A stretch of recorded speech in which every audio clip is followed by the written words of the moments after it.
La carne è carne, che ci dobbiamo fare? In nome della carne sono giustificati gli atti più orribili. In nome del loro istinto si sono sentiti autorizzati a fare quello che volevano di una donna. Vediamo allora cos'è questa idea della carne come bisogno del maschio. Il maschio avrebbe un istinto che lo porta ad aver bisogno di avere rapporti sessuali. E quando dico bisogno intendo qualcosa come mangiare, bere, dormire, un bisogno fisiologico. Ecco, l'istinto sessuale nel maschio sarebbe un bisogno fisiologico che va soddisfatto. Il maschio si muoverebbe per questo nei rapporti con le femmine, ha solo questo in testa. Prima o poi ce la farà e se proprio non ce la fa, userà le maniere forti, cosa vuoi che sia. E se proprio non ce la fa da solo, lo farà in gruppo, come ci insegnano i film porno, che sono la scuola moderna. Il problema è che questa idea della carne come bisogno istintivo del maschio è una teoria, diffusa nei secoli, nei millenni, ma pur sempre una teoria. L'altro problema è che le donne sono d'accordo. Anche le donne pensano che i maschi abbiano questo bisogno, non capiscono perché loro non ce l'hanno e i maschi sì, però se poi non soddisfano il bisogno dei maschi, è colpa loro. Non si può stare accanto a un uomo, provocarlo e poi non soddisfarlo, perché si arrabbierà, perché il suo istinto va soddisfatto, perché questo bisogno del maschio è un bisogno irrefrenabile. Perché i maschi hanno questo bisogno e loro in fin dei conti, boh, anche no, a loro interessa qualcos'altro, però hanno a che fare con questo genere di maschi i quali una cosa avrebbero in testa, solo quella. Quando dico che il bisogno della carne è una teoria, mi sto riferendo proprio a un'astrazione, una teoria astratta. Come tanti secoli fa si pensava che il Sole girasse intorno alla Terra. Ecco, il maschio gira intorno alla donna come il Sole gira intorno alla Terra, con una specie di attrazione. La donna sa che è così. Siamo ancora all'epoca pre-copernicana, capite? Da centinaia di anni, da millenni, siamo ancora lì. È questa la questione culturale. Noi dobbiamo accorgerci che no, l'uomo gira intorno al rapporto maschio o femmina che sia. Vogliamo tutti solo rapporto. Non esiste il bisogno della carne. Non esiste.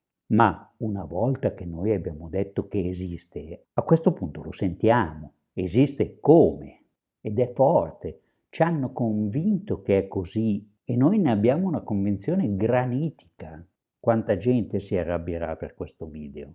Proprio perché questo punto non si tocca. È come dire che non abbiamo fame, che non abbiamo sete.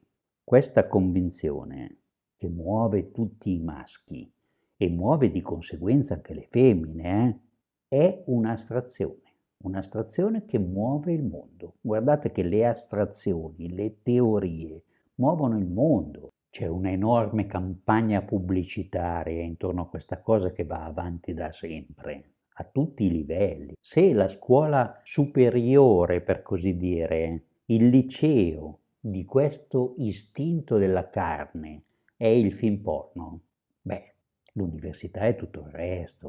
Noi siamo tutti laureati in istinto della carne. Lo vediamo in televisione, lo vediamo nei social. Guardate come si presentano le donne per suscitare l'istinto della carne, ma addirittura nelle scene comiche. La donna sarebbe un po' carente di questo istinto, ma questo è il problema femminile. Le donne non lo fanno abbastanza, è per questo che sono isteriche. Questo è un esempio di come è complessa questa teoria astratta. Se voi guardate 4 scenette comiche oggi, Zelig, sono tutte incentrate sul fatto che gli uomini hanno questo bisogno istintivo, primitivo. E le donne, se non ce l'hanno, è perché sono delle poverette. Ma anche i detti popolari sono così.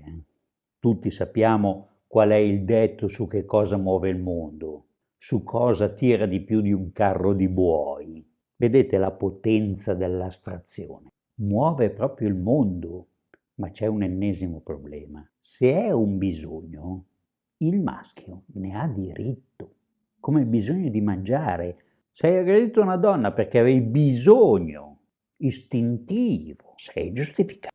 La donna ti ha provocato e tu dovevi soddisfare questo bisogno.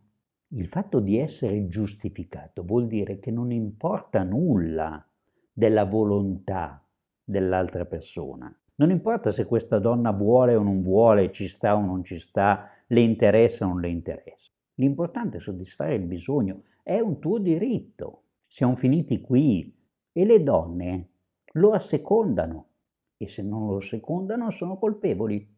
C'è un altro piccolo dettaglio. I maschi, in fin dei conti, pensano che lo vogliano anche le donne, che abbiano anche loro questo bisogno, solo che lo nascondono, quello che viene chiamato un capriccio.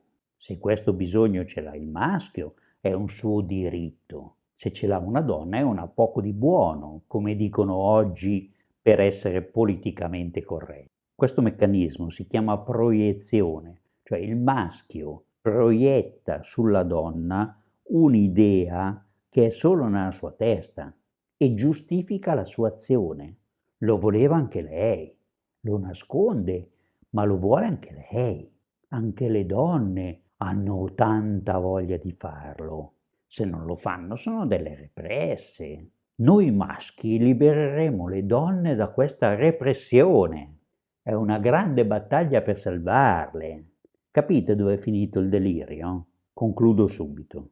L'idea che la carne è carne è l'idea di un istinto sessuale che ci sarebbe nel maschio e che diventa un bisogno irrefrenabile, non si può farne a meno. Tutti siamo convinti di questa cosa e questa convinzione ferrea nella nostra testa muove il mondo. In uno stupro, ovviamente nel male, ma è un dettaglio, perché la cultura rimane questa. Pensaci.